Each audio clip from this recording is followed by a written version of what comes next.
Um dos meus trechos favoritos de O Velho e o Mar, do Ernest Hemingway, é quando, eu não quero dar spoiler do final do livro, mas digamos que é uma jornada obstinada em busca de derrotar um inimigo e de uma ida até as últimas consequências no mar a fim de derrotar um inimigo que acaba de alguma forma ele derrotando. Quando lá pelas tantas ele diz: eu nunca tinha sido derrotado e não sabia como era fácil. E o que me venceu? Nada. Fui longe demais. Foi o que foi. Bom, nós chegamos ao último episódio dessa temporada de The Last of Us. E eu vou deixar o Hemingway aqui no cantinho como uma homenagem a ser prestada enquanto a gente pensa sobre essa jornada de vingança, que, como toda vingança, bom, acaba como deveria acabar. O desejo do Joel pra Ellie é que ela tomasse atitudes melhores que as dele, que você seja melhor do que eu, mas claramente não é isso que ela faz. A sua jornada de vingança continua de forma absolutamente obstinada. E nesse episódio, nós vemos como as perspectivas de outros personagens sobre o que é melhor a ser feito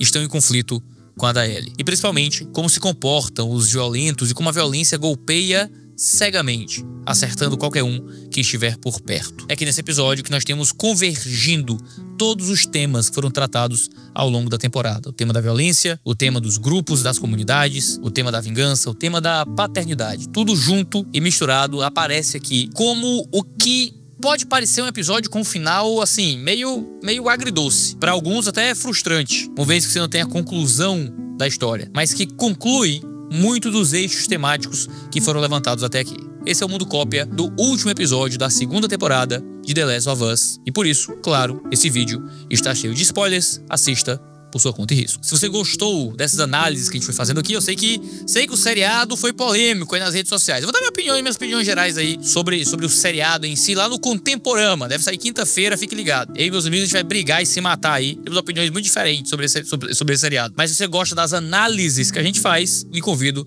a dar um gostei, se inscrever no canal, assinar as notificações, nos ajudar a levar o Mundo Cópia adiante. Dito isso, simbora pro vídeo de hoje. Alguns dos meus livros favoritos sobre cosmovisão são Cosmovisões em Conflito, do Ronald Nash, e o clássico do Thomas Sowell, Conflito de Visões. Esse tem um subtítulo interessante: Origens Ideológicas das Lutas Políticas. Quer saber? Eu acho que eu tenho esses livros aqui na biblioteca. Deixa eu pegar aqui.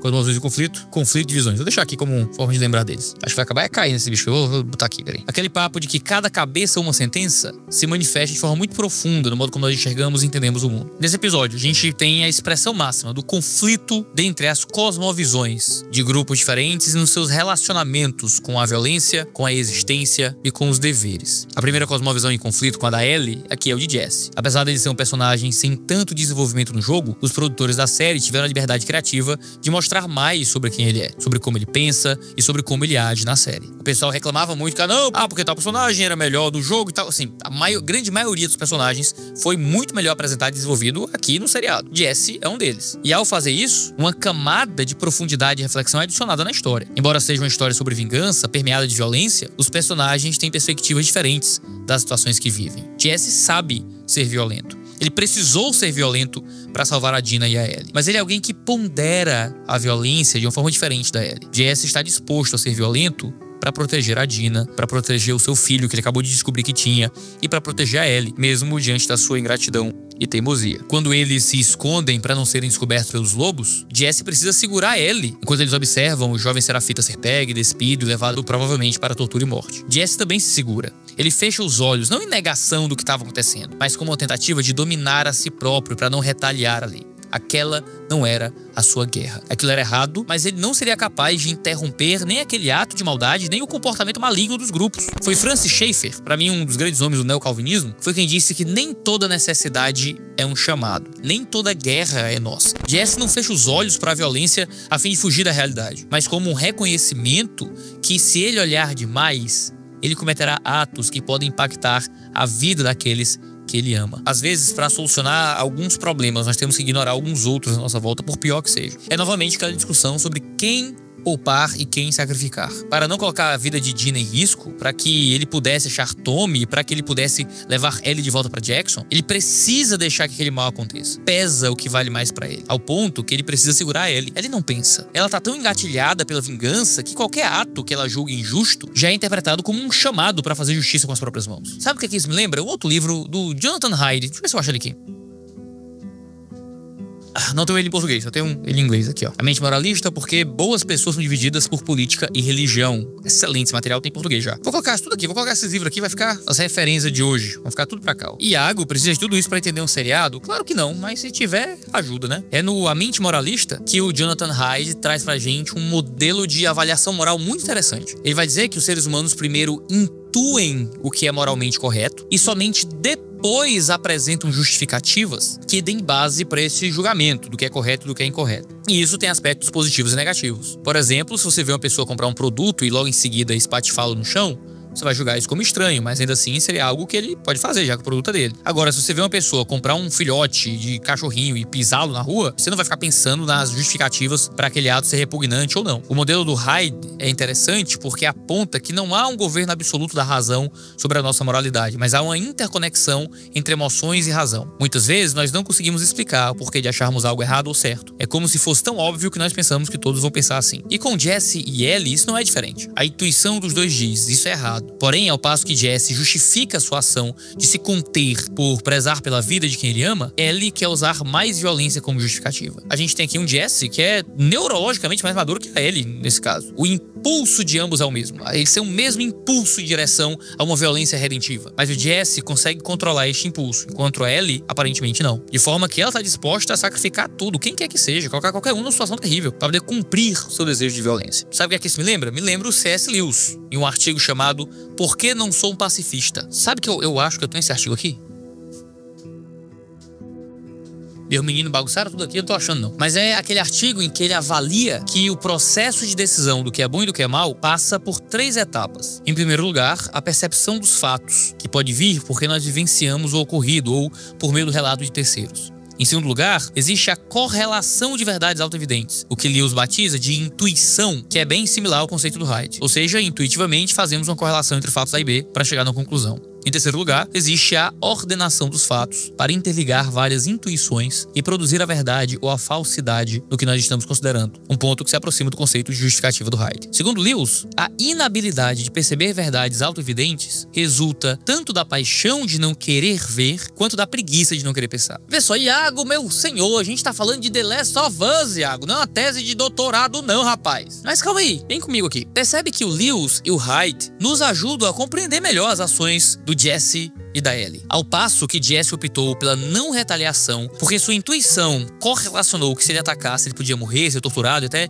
descobrir onde Dina está, Ellie foi guiada pela intuição que correlacionou que o bem a ser feito era matar os lobos. Mesmo que anteriormente Ellie tivesse visto o que os serafitas eram capazes de fazer, a justificativa é só uma criança, gerou uma identificação consigo. Logo, a retaliação de Ellie era uma forma dela demonstrar o que ela esperava ter recebido, o que parece contraditório, porque antes ela havia dito que estava disposta a se sacrificar para salvar o mundo. Agora, ela se identifica com o rapaz capturado e quer salvá-lo a todo custo, da mesma forma que Joel fez com ela. O que também entra em choque com o que acontece posteriormente no episódio. Porque quando Ellie naufraga no território serafita, é uma criança que a vê. É uma criança que a entrega. E é a criança quem decide pela sua execução. Ellie, que estava disposta a salvar um jovem serafita, agora vê que uma criança ainda mais jovem desejou que ela fosse morta. Mas a execução é interrompida, porque os lobos atacaram a base serafita. Eu vou dizer, eu achei esse trecho meio cortado, assim, meio...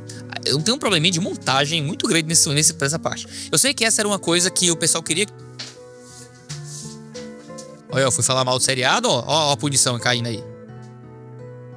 Calma lá. Eu sei que esse é um trecho que o pessoal quis colocar no jogo e que não deu tempo de colocar no jogo e acabou ficando pra lá. E não, bom, dá pra explorar isso no seriado. Beleza, mas assim, achei a montagem meio corrida, assim. E cá entre nós, a gente aceita que os personagens do seriado sejam salvos por sorte aqui e acolá. Mas quando assim é muita sorte ao mesmo tempo, entendeu? É sorte demais o tempo todo. Aí começa a ficar meio cansado, né?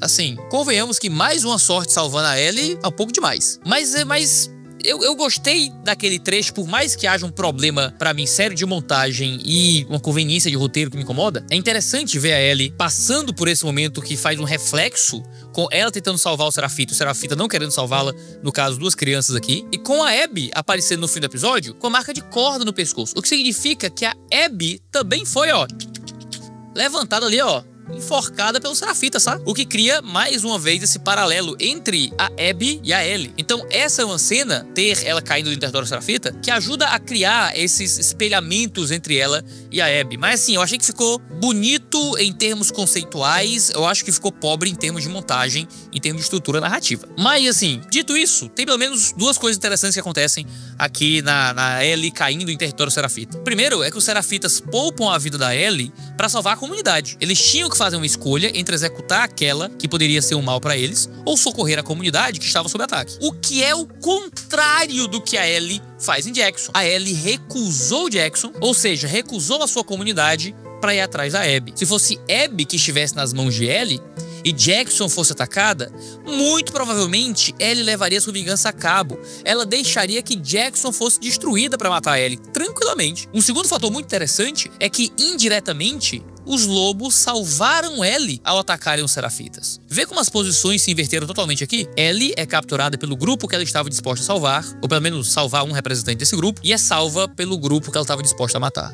Conceitualmente é muito bem feito. E vê só, você percebeu como tudo nesse episódio apresenta uma força de oposição à vingança da Ellie? Jesse é uma representação da consciência e da ponderação. Ele impede que Ellie ataque os lobos, dizendo algo muito óbvio: eles são 6, nós somos 2. Ele explica suas motivações para querer sair logo de Seattle. Ele explica o porquê de valorizar Jackson, o peso que isso teve na renúncia de um amor que ele teve e como essa escolha acabou salvando Ellie, as forças da natureza tendo parar Ellie. Na medida que ela se aproxima do local onde a Abby estaria, a tempestade aumenta, um muro de água se forma, mas ela não tá nem aí. Ellie é Jonas.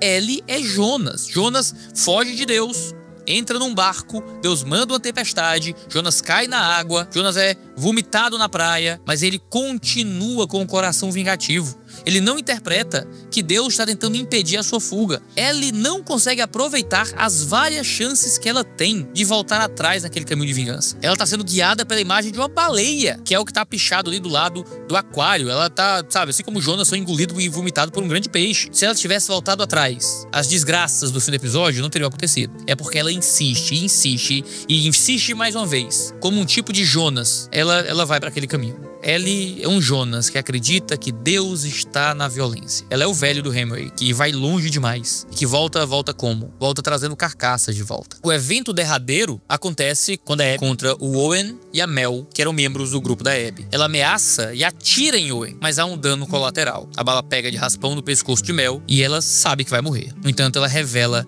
que tá grávida. E ao invés de soltar impropérios a Ellie, ela não se preocupa com a própria vida. Ela pede para que Ellie faça um parto para salvar o seu bebê. E eu vou dizer, como fã do jogo, que adaptação sensacional. Que coisa, olha, dolorosa da mãe pedindo para que ela salvasse a criança, fizesse o parto, ela não faz. Nossa, fazer a gente ficar com o coração doído. Triste a vida de quem precisa odiar o seriado, porque olha, negócio pesado, muito bem feito. E é aquele negócio, né? Você lembra do teste de Salomão, no Antigo Testamento? A gente tem a história da mulher que prefere ver aquela criança morta do que nas mãos da verdadeira mãe. A gente tem aqui uma mãe que prefere que outra pessoa que tá sedenta por vingança tome o seu filho do que ver o seu filho morto. Ela prefere dar o seu filho pra Ellie do que não ter o seu filho. Nossa, aquela mulher delirando de que o parto tava acontecendo, achando que o parto foi bem sucedido, achando que a criança foi salva. É de matar. E é uma cena com, nossa, muitos paralelos. Lembra que no começo do episódio a Dina tá com a flecha atravessada perto da artéria? E o Jesse diz, não, eu sei aqui, eu sei onde é que as artérias estão e tal. Nós temos a Dina, uma grávida, que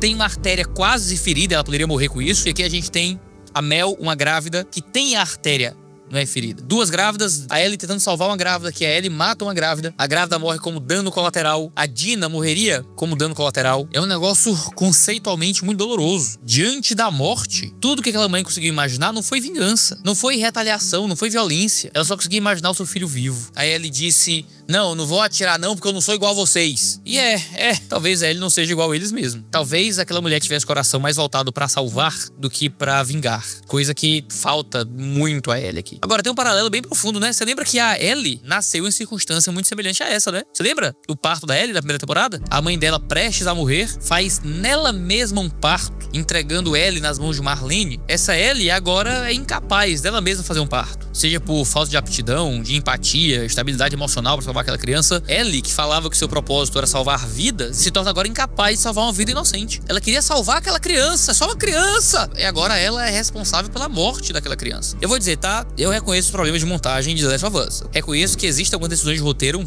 que são tanto questionáveis. Mas o que esses caras conseguem fazer em termos de amarrar todos os trechos, de todos os momentos numa coisa só, é um negócio maravilhoso. Ellie, que falava que seu propósito era salvar vidas, é incapaz de salvar a vida inocente. Ellie, que fala que seu sangue salvaria o mundo, é a mesma que está disposta a derramar sangue de quem quer que seja por sua vingança, ainda trazer danos colaterais. A violência sempre tem um custo muito alto e, infelizmente, muitos vão ser cobrados só por estarem perto do violento. E vou dizer, tá aqui, tá dizendo que a série é woke. Uma série woke! Olha, nós temos uma série anti-aborto, é isso? É isso, HBO? Temos um HBO contra o aborto? Porque usaram a ideia de uma criança dentro do ventre morrendo, né? Como um tipo terrível de assassinato. Olha só, obrigado. Oh, The Last of Us.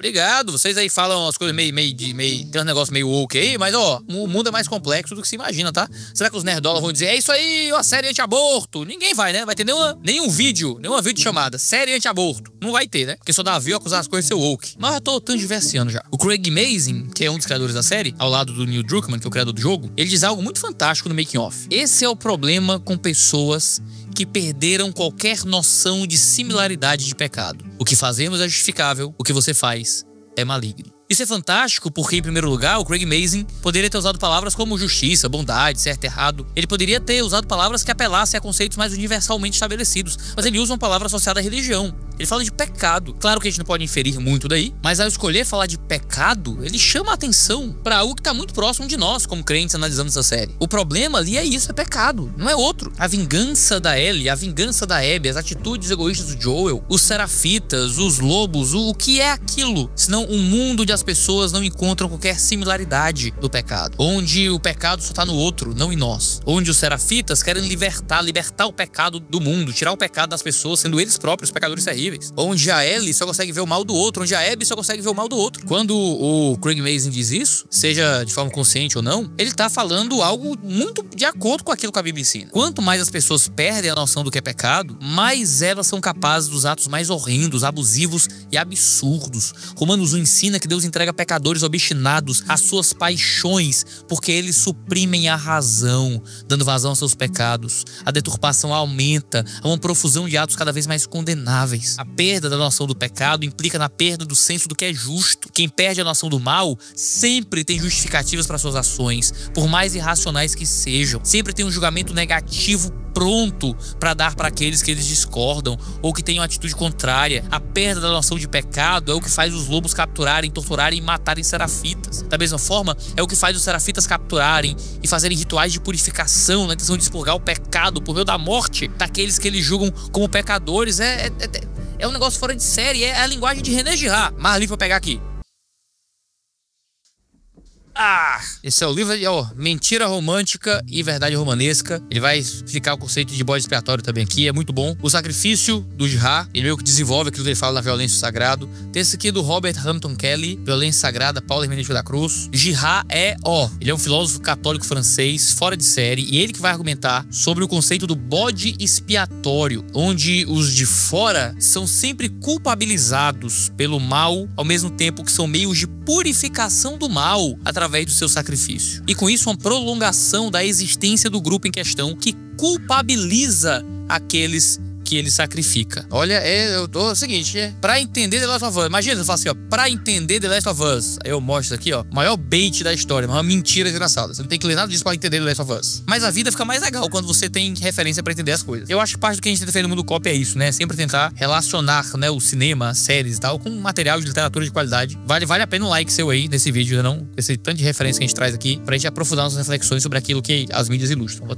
até beber aqui meu chá preto com limão, com gás, naturais, sem açúcar, 0 caloria. Vou beber aqui um gole enquanto você dá like nesse vídeo, tá? Os autores que a gente apresenta aqui pra vocês aqui. Deu seu like aí? Então dá bom pra continuar o vídeo. Um outro ponto importante que a gente pode esquecer é a forma como a maternidade é expressa nesse episódio. A maternidade começa com Dina sendo operada. Quando Jesse lhe oferece a bebida alcoólica, ela rejeita porque tá grávida, mostrando preocupação com a vida que carrega e a disposição sacrificial de aguentar aquela dor durante a operação. De certa forma, já fazemos uma antecipação do que aconteceria. Jesse diz que não pode puxar a flecha, porque se o fizesse, poderia romper artérias, e Dina sangraria até a morte, que é o que acontece com a Mel, que demonstra mais preocupação com seu filho do que consigo. Tudo o que ela quer é que seu filho viva. Dessa forma, nós vemos duas mães em lados opostos dessa guerra. Duas mães que provavelmente trocariam tiros caso se encontrassem, mas que demonstram o mesmo instinto materno. Dina está disposta a sentir a dor por seu filho, e Mel, sabendo que vai morrer, só quer que seu filho viva. E está disposta a ser aberta para que isso aconteça. Mel morre, e consequentemente entendemos que seu filho morreu também. É muito provável que alguém a tenha encontrado a tempo para poder tirar o bebê dali. A outra mãe que aparece, ou no mínimo uma mulher que expressa essa figura materna, é a Serafita. Ela ordena o enforcamento de Ellie enquanto segura com uma mão uma foice e com a outra mão uma menina. Ela não tapa o olho da criança, não ordena que a tirem de lá. Ela quer ensinar aquela menina sobre como eles lidam com qualquer um que seja de fora. Muito diferente do pai Serafita, que nos primeiros episódios ensina sua filha a não retaliar. Tem uma preocupação poderosa com o que vem em seguida. É o Joel que diz pra ele: tomara que você seja melhor. O pai do Joel que diz pro Joel: na sua vez, faça melhor. Certamente a esperança da Dina era a esperança da Mel. Parece a esperança daquela mãe Serafita. Era a esperança daquele pai Serafita. Talvez seja a esperança do Isaac, que sendo um lobo, entende que morreria a qualquer momento. Que a outra líder, não é? Morreria a qualquer momento. E que a Abby deveria ser aquela que continuaria cuidando de todo aquele exército. É uma relação de paternidade pensar nisso de alguma forma. Um filho que continue para além de mim. Todos eles em lados opostos de uma mesma guerra. Quando Jesse diz essa guerra não é nossa, ele não podia estar mais errado. Todos eles foram engalfinhados na mesma guerra, uma vez todos eles entraram na mesma roda de violência. Esse termo aparece no episódio, tá? O termo will, que é o termo que é usado para roda gigante, é onde a Ellie acredita que vai achar a Abby, e é um termo que é usado no making of para falar sobre a roda da violência. É um termo que é muito usado nos Estados Unidos, né? The will, break the will, né? Quebrar a roda. É um termo que foi muito usado em Game of Thrones, quando a Daenerys matava lá os líderes e tal, quebrar a roda da violência. É poético que a Ellie vá procurar a Abby na Will, né? Onde tem um Will. Do mesmo jeito que é poético que ela vá para um lugar que tem uma baleia, né? Representando justamente esse Jonas de violência aqui. Agora, o terceiro destaque aqui importante para esse episódio. É chocante a crueza em que esse episódio mostra como nem sempre os que parecem ter a melhor moral prevalecem. O pai Serafita, que nos primeiros episódios foge da violência, é morto pelos lobos. Aqui, quando Tommy, Ellie e Jesse já estão de volta ao teatro, Jesse e Ellie ouvem barulhos e gritos, indo em busca de averiguar do que se tratava. E o Jesse, que acabou de descobrir que ia ser pai, preocupado da Dina tá em perigo, talvez, corre. E na hora que atravessa a porta... Nossa! Igual o jogo, igualzinho o jogo. Forte, poderoso, triste. E lembra o fim de Os Suspeitos. Aqui fica spoiler. Spoiler de... Tuller, deixa a tela vermelha aqui, ó. Vai vir um spoiler de Os Suspeitos. Se você não quiser ouvir, você deixa sem som aí. Quando sair a parte vermelha, você liga de volta. Mas no fim de Os Suspeitos, Leonardo DiCaprio tá ali, abre a porta do elevador e plau! Morre. Cara, isso é tratado como um final genial da história do cinema. E que a gente tem a mesma coisa. Ele atravessa a porta... Plau. Adeus papai, adeus Jesse. Pode tirar aí o alerta de spoiler de Suspeitos. Ele morre sem cerimônia alguma. Cai morto. De uma forma que a gente é surpreendido. Não, pera, isso não pode ter acontecido não, mas é isso, aconteceu. Por culpa de quem? Você pergunta. Por culpa da Ellie, do começo ao fim. Mais um dano colateral à vingança. Aquele que queria sair dali, que soube medir sua violência, que salvou Ellie mais de uma vez, que demonstrou sim valores, às vezes dúbios, mas que pareciam sempre mais adequados. Ele foi morto como se não fosse nada. A ironia é que Ellie estava à procura de Abby, mas é Abby quem a encontra. Ellie foi obstinadamente violenta em busca de Abby, causando direta e indiretamente a morte de 4 pessoas que eram próximas a Abby: Nora, Mel, Owen e o bebê. Mas é a violência que chega até Ellie. Como num ciclo sem fim, Ellie atrai a morte para os que estão próximos dela. Jesse é morto, Tommy, à semelhança de Joel, está rendido,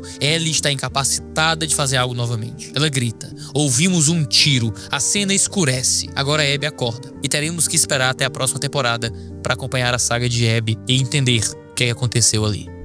É um pouco frustrante. A gente queria ver essa história continuar. E essa história parar aqui, depois de uma temporada que que teve lá seus momentos tanto arrastados na história, outros momentos um pouco apressados demais, com alguns momentos incríveis. Há pelo menos 2 episódios épicos aqui. Há pelo menos aí 2 episódios nota 10, nesse total de 7. Uns 2 episódios bem ruinzinhos. Ainda assim, é uma história que nos dá muita profundidade narrativa para trabalhar muita coisa. Aqui se fortalece muito o modo como comunidades influenciam nossa forma de pensar o mundo. Cada comunidade descrita na temporada, os lobos, os serafitas, os de Jackson, tinham sua visão de mundo, suas cosmovisões, seus conflitos internos. E isso que é interessante, é olhar para essas questões cinzas da vida e refletir sobre elas. É refletir sobre o que nós estaríamos dispostos a fazer se precisássemos salvar a vida de quem amamos às custas da integridade física ou até mesmo da vida dos outros.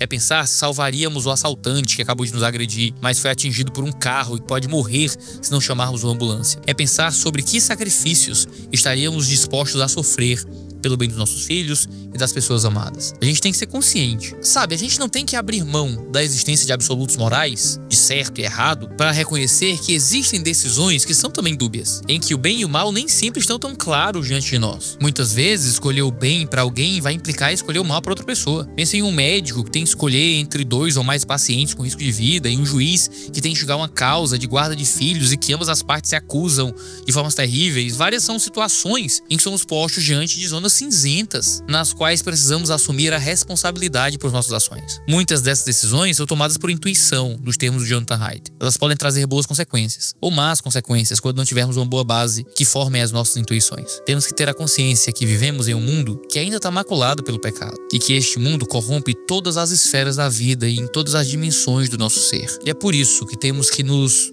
dedicar tanto para transmitir corretamente os nossos valores. Na conversa final entre Joel e Ellie, ele deseja que ela tomasse atitudes melhores que as dele. É como se ele quisesse que Ellie acalmasse sua vida o tanto que fosse possível e deixasse de ser guiada pela violência, por mais que a violência tivesse feito parte de toda a vida dela. É como se Joel quisesse um recomeço por tudo que ele fez pelo bem de Ellie. As crianças serafitas também são ensinadas pelo pai e pela mãe, valores que eles gostariam que se passassem. De um lado, há um pai que deseja que a filha não busque mais a violência. Do outro, há uma mãe que ensina que a violência é o meio de preservação do seu grupo. Nos lobos, Isaac sabe que Abby é mais capaz de liderar, embora reconheça também que ela não bate bem na cabeça. Com tudo que ocorreu na temporada e em como ela acabou, em 2027 nós veremos essa jornada de Abby em se tornar a líder dos lobos e se ela de fato incorporou o pensamento de Isaac no seu modo de agir. Essa transmissão de valores também é cinzenta. Na série e na vida, pais ensinam seus filhos a viverem como eles acham que é correto, se esforçando para fazer os filhos se darem bem na vida. Mas em um mundo contaminado pelo pecado, essa transmissão de valores nem sempre é a melhor. Existem ainda resquícios de boa moralidade, mas nem sempre pelos melhores motivos. Essas questões fazem parte do que cristãos entendem como depravação total. A doutrina da depravação total ensina que o nosso intelecto, o nosso julgamento, nossas ações foram corrompidos pelo pecado. Ainda há um senso de que existe o que é certo e o que é errado, porque Deus nos criou assim, mas o pecado pode nos levar a chamar o bom de mal e o mal de bom. É por causa do pecado que temos esses conflitos éticos e essas áreas cinzentas. E quanto mais pecado, mais perderemos qualquer noção de similaridade do pecado. É isso que leva pessoas a tomarem decisões horrendas por as acharem justas. É isso que nos causa angústia, dor, sofrimento e violência sobre violência. No entanto, a Bíblia também nos ensina a olhar para o mundo com esperança. Apesar de todo esse mal, é possível encontrar forças em Cristo para suportar as aflições. A Bíblia nos ensina que Jesus é a luz que resplandece nas trevas, e as trevas não o vencem. Sim, ainda vivemos em um mundo de vários conflitos e mesmo quando nos entregamos a Cristo, não deixamos de tê-los. Não é porque seguimos a Cristo que temos uma compreensão moral holística que será isenta de qualquer conflito ético ou moral. O que temos por seguir a Cristo é o Espírito Santo que nos dá sabedoria, nos dá discernimento para saber por onde andar e arrependimento para voltarmos do caminho errado, para que não sejamos obstinados como Ellie e saibamos reconhecer os sinais que nos mostram que estamos persistindo em tolice. Ainda mais, a Bíblia nos ensina que Cristo voltará e que a verdadeira justiça será implantada no mundo. No reino de Cristo, Ele é quem será o Senhor que instituirá o bem e que punirá o mal. Muitos podem questionar onde Deus está diante de tanta violência, de tanta maldade, de tanta crueldade. Bom, Deus está esperando para executar o seu juízo a tempo devido. A Bíblia nos ensina que o problema do mal tem solução em Cristo, seja através da transformação do mal, seja através do juízo do mal. A Bíblia nos ensina que, de fato, o pecado nos torna violentos, mas a característica dos filhos de Deus é que eles são pacificadores. A Bíblia nos ensina que há opressão, maldades e injustiças, mas os sedentos pela justiça de Deus habitarão na terra da perfeição. A Bíblia ensina que haverá muito choro na terra, mas em compensação haverá consolo eterno. Portanto, os que seguem por esse caminho encaram a vida com outros olhos. Eles aprendem a reconhecer os seus pecados e a se arrepender deles. Eles aprendem a clamar por perdão, graça e amor, para que hajam com perdão, graça e amor. Eles vivem pela fé, porque o que se vê é transitório. Eles têm esperança, porque grande é a recompensa. Eles sabem que o amor triunfará, porque Cristo suportou a violência da morte em favor de todos os que nele creem e ressuscitou, para que eles também ressuscitem. Neste mundo infectado pelo pecado, somos apenas peregrinos que rumam à cidade celestial. Neste mundo vil e cinza, temos uma luz que nos guia e nos corrige. Em Cristo, toda infecção do pecado será curada e toda área cinzenta de moralidade será revestida de glória. Em Cristo se dará fim a toda violência e a todo dano colateral que o pecado trouxe sobre nós. Essas foram as nossas reflexões sobre The Last of Us. Você gosta desse tipo de coisa que a gente vai comentando aqui episódio a episódio, alguns seriados? A gente nunca fez com nenhum outro, só fez The Last of Us. Eu sou um grande fã dos jogos, mas quem sabe a gente pode pensar em um outro seriado que surge aí que vale a pena esse tipo de comentário. Deixa aí o que é que você acha, o que é que você achou dessa jornada, que outros seriados a gente poderia talvez fazer comentários episódio a episódio, quem sabe? Se você nos acompanhou nessa jornada toda, não deixe de clicar aí em gostei nesse vídeo e recomendá-lo para os seus amigos. É uma playlist inteira aqui de The Last of Us, tem toda a primeira temporada, toda a segunda temporada, e se Deus quiser a gente vai até o fim, quando as novas temporadas surgirem. Até lá a gente vai ter outros mundo cópias e outras coisas que vão aparecendo aí, esse mundo de meu Deus. Então obrigado pela sua audiência, obrigado pelo seu carinho, obrigado por nos acompanhar nessa jornada, um cheiro do seu cangote e até a próxima.